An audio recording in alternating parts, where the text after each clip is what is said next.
किसान साथियों नमस्कार। आज जो है हमारी फसल का जो है अंतिम कटाई का दिन है। आज अंतिम हार्वेस्टिंग हो रहा है हमारे फसल का, और आज के बाद जो है रबी फसल की जो हमारी जितनी धान की कटाई है वो समाप्त हो गई है। ये लास्ट कटाई थी। आज की इस वीडियो में आपको अपने धान के जो हर बार जो रबी सीजन अपडेट जो आपको देते रहता था अपने फसल का, उसका प्रोडक्शन के बारे में चर्चा करूँगा।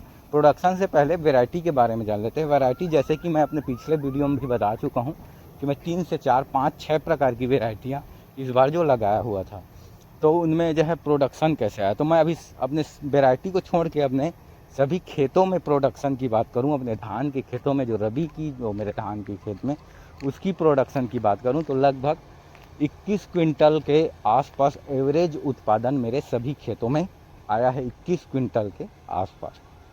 अब वैरायटी के हिसाब से हम बात कर लेते हैं कि कौन से वैरायटी ने हमको कितना उत्पादन दिया है।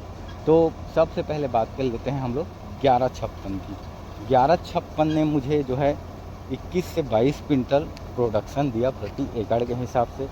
अब उसके बाद जो है मैंने बाहुबली 22 लगाया था आरके सीड्स का, तो बाहुबली 22 से मुझे इस बार जो है सोच से कम प्रोडक्शन आ गया। उसमें लगभग मेरे को 20 क्विंटल से भी नीचे का प्रोडक्शन आया है।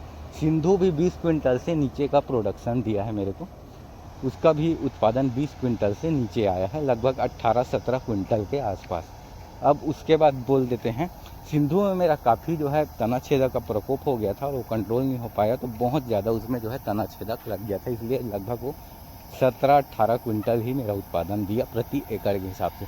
मेरा इस बार जो है सबसे बेहतरीन उत्पादन दे। और उसके बाद जो अन्य वेराइटी मैंने लगाया हुआ था उसमें लगभग 20-21 जो है क्विंटल आया। इसमें जो सबसे बेहतरीन मेरे को जो है प्रोडक्शन मिली वो है मंजू गोल्ड। मंजू गोल्ड में लगभग मेरे को 35 क्विंटल के आसपास प्रोडक्शन मिली। बहुत अच्छी धान की फसल लगी हुई थी, बिल्कुल भी रोग नहीं था और बहुत अच्छा वो उत्पादन दिया, लगभग 35 क्विंटल। तो एवं कवर करके मेरा लगभग 22 क्विंटल के आसपास सभी खेतों में सभी धान की जो है फसल के इकट्ठा करने के बाद सभी वेराइटियों को लगभग प्रति एकड़ मेरे को 22 क्विंटल का लाभ प्राप्त हुआ। उसमें जो है पान आहाना लगाया था, तो पान आहाना जो है उसकी जो है हाथ से कटाई कराया था, तो हाथ से कटाई कराया था तो अभी तक उसका मिंजाई नहीं हुआ है। उसको थ्रेसर मशीन के द्वारा हम लोग उसका जो हार्वेस्टिंग करेंगे, तो उसमें लगभग बहुत बेहतरीन धान लगी थी पान आहाना, तो लगभग वो 30 क्विंटल के आसपास हमको प्रोडक्शन ज़रूर देगी,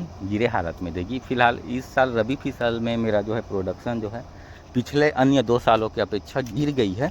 तो अब अगले बरसात में इसको कवर करने के लिए आगे हम अलग बरसात फसल की आने वाले जो खरीफ की फसल है, बरसात की फसल है, उसमें जो है हम लोग जो रबी फसल में जो हमारा प्रोडक्शन जो 20 क्विंटल आया था उसको कवर करने का बिल्कुल प्रयास करेंगे खरीफ में। फिलहाल खरीफ में जो है हम लोग जो है एक इस बार जो वैरायटी लगाएंगे वो बहुत सोच समझ के लगाएंगे और बहुत अच्छा उसका मैनेजमेंट करना पड़ेगा, तब जाके जो रबी की फसल में जो हमारा जो कम प्रोडक्शन है इस बार उसका मैनेज होगा। कम प्रोडक्शन आने का सबसे 2 कारण है कि बहुत गर्मी के कारण जो है तना छेदक कंट्रोल नहीं हो पाया। दूसरी चीज़, मेरे खेतों में जो इस बार सही तरीक़े से खरपतवार का नियंत्रण नहीं हो पाया था, तो खरपतवार भी बहुत ज़्यादा थे मेरे खेतों में। और तना छेदक बहुत तेज़ गर्मी के कारण जो तना छेदक भी इंसेक्टिसाइडों ने सही तरीके से काम नहीं किया, तो तना छेदक का भी प्रकोप बढ़ गया और सही तरीके से कंट्रोल नहीं हो पाया। तो फिलहाल मेरे हिसाब से ये 2 ही कारण हैं, ये पहला तो खरपतवार, दूसरा तना छेदक, जिसके कारण जो है इस बार मेरा जो है गर्मी की फसल जो है अन्य इससे अगले 2 सालों की अपेक्षा गिर गई और कम प्रोडक्शन प्राप्त हुआ। फिलहाल